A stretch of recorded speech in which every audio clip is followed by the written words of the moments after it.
দেশের ভোটার ভাই বোন গো, তোমরা মন দিয়ে শোনো, ওরে টাকার লোভে বিক্রি হয়ো না, অনুরোধ রইল।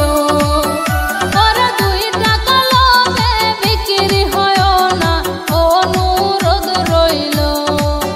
দেশের ভোটার ভাই বোন গো, তোমরা মন দিয়ে শোনো, ওরে টাকার লোভে বিক্রি হয়ো না, অনুরোধ রইল।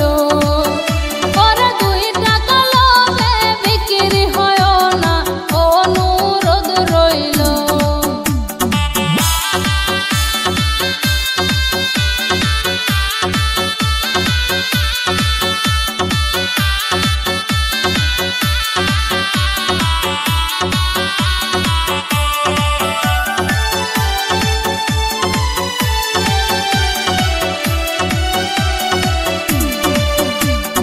যোগ্য ব্যক্তি তোমরা